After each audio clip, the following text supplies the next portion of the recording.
الحمد لله رب العالمين والصلاة والسلام على أشرف الأنبياء والمرسلين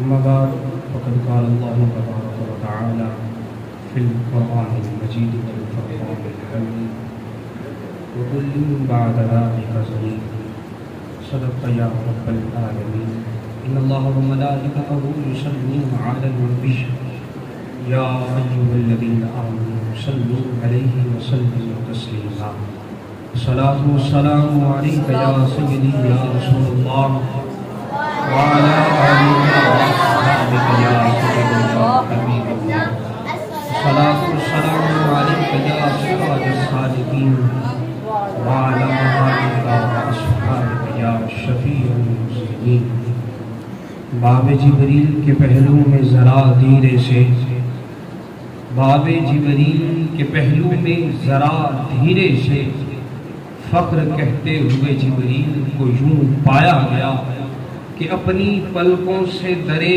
یار پہ دستک دینا، اپنی پلکوں سے درے یار پہ دستک دینا، اونچی آواز ہوئی عمر کا سرمایا گیا، اونچی آواز ہوئی عمر کا سرمایا گیا، ادب کا حیث زیر آسماں از عرش نازک تر، نفس گم کردہ می آیا جنید و باجزی اینجا۔ بعد حمد و صلاة میرے نہایت واجب الاحترام استاد المقرب اور میرے ہم نوا ساتھیوں، السلام علیکم۔ آج کی اس تقریب میں میں جس موضوع سخن پر چند الفاظ آپ کے گوش گزار کرنا چاہتا ہوں وہ ہے گستاخوں کا منہ کیسے بند کیا جائے، کہ جو رسول اللہ کے گستاخ ہیں، قرآن کے بے ادب ہیں، اسلام کے دشمن ہیں، ان کو جواب کیسے دینا ہے۔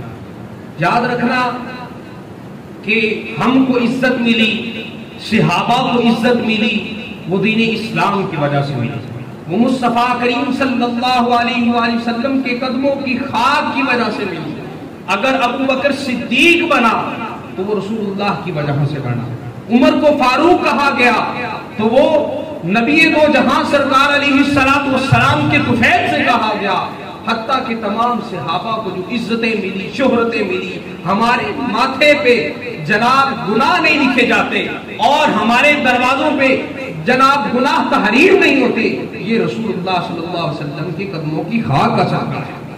اور رسول اللہ صلی اللہ علیہ وآلہ وسلم آپ کی عزت و ناموس پہ ہم پہرا دینا ہمارا یہ لازمی یہ کام ہے کہ ہم رسول اللہ صلی اللہ علیہ وسلم کی عزت و ناموس پہ اسلام کی جناب ہم باتیں کریں، اور جو گستاخان مصطفیٰ ہو، گستاخان اسلام ہو، ہم ان کو منہ توڑ جواب دیں۔ اور یہ یاد رکھنا، یہ جو جواب دینا ہے، یہ آج لوگ کہتے ہیں کہ جناب سخت باتیں نہیں کرنی، میں آؤ قرآن سے تمہیں ایک دلیل دے رہا ہوں کہ ایک شخص نے ولید بن مغیرہ، اس نے کیا کہا، اس نے رسول اللہ صلی اللہ علیہ وسلم کی بارگاہ میں بے ادبی کی، قرآن گواہ ہے، سورہ قلم اٹھاؤ، اور کیا کہا اس نے کہ محبوب علیہ السلام معاذ اللہ الیاذ باللہ آپ مجنون ہیں، آپ پر جنون لاحق ہے۔ تو اللہ نے قرآن میں کیا فرمایا، انت بنعمت ربک بمجنون، محبوب آپ نے کسی قسم کی پریشانی نہیں لینی، یاد رکھنا محبوب آپ مجنون نہیں ہے۔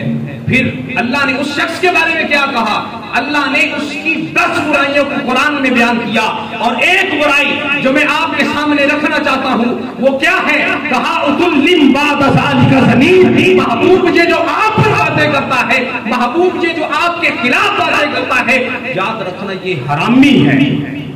اللہ تبارک و تعالی نے قرآن میں اس کے جناب حرام کہ جناب نطفے سے جو پیدا ہونے والا، اللہ نے اس کو قرآن میں بیان کیا کہ محبوب یاد رکھنا یہ جو آپ پہ باتیں کرتا ہے، یہ جو آپ کے خلاف باتیں کرتا ہے، محبوب یاد رکھنا یہ حرامی ہے، حلالی نہیں ہے۔ مجھ سے یہ بات یہ ثابت ہو رہی ہے کہ جو بھی دین اسلام کے خلاف بات کرے وہ حلالی نہیں ہے، وہ حرامی ہوتا ہے۔ تو یہ تو قرآن نے ہمیں بتایا کہ جناب جو گستاخ ہو ان کو کیسے جواب دینا ہے، ان سے یہ نہیں کہنا، ان سے نرمی کے جناب جو نرمی والا نظام نہیں کرنا، ان کے لیے اچھے لہجے استعمال نہیں کرنے، قرآن نے جو ہمیں اسلوب بتایا ہم نے اس پہ چلنا۔ اور پھر آئیے اگلی آیت دیکھتے ہیں، سورہ لہب ہے، ابو لہب اس نے کیا کہا؟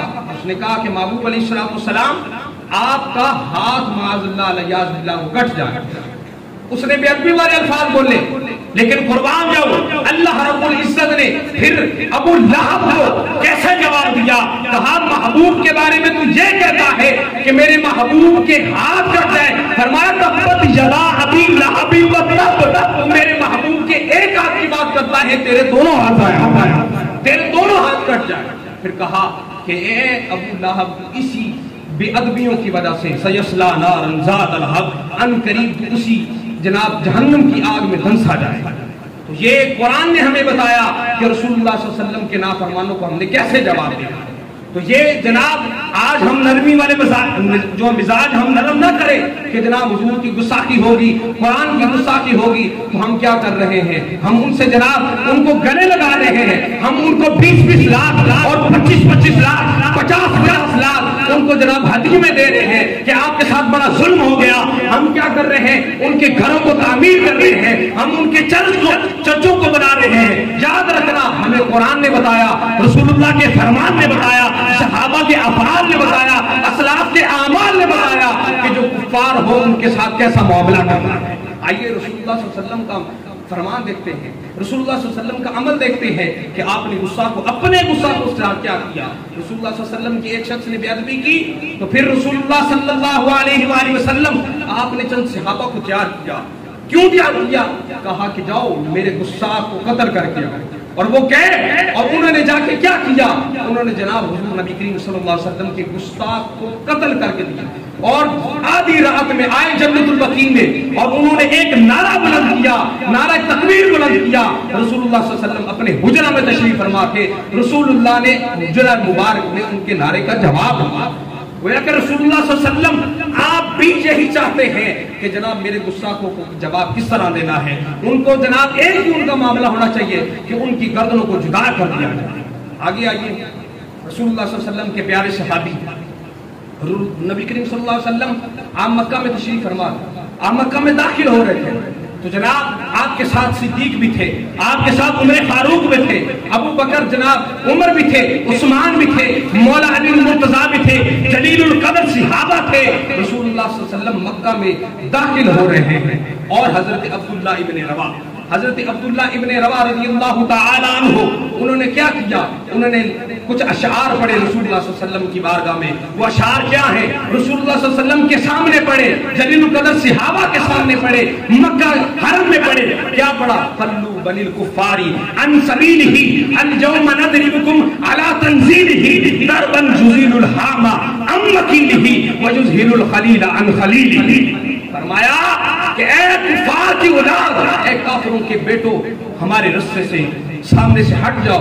فرمایا اليوم نضربکم علی تنزیلہ، آج ہم تم کو ایسی مار ماریں گے، ایسی مار ماریں گے. فرمایا ضربا یزیل الحام علی مکیلہ، فرمایا کہ ایسی مار تم کو پڑے گی کہ تمہاری گردنیں تمہاری دڑوں سے جدا ہو جائیں.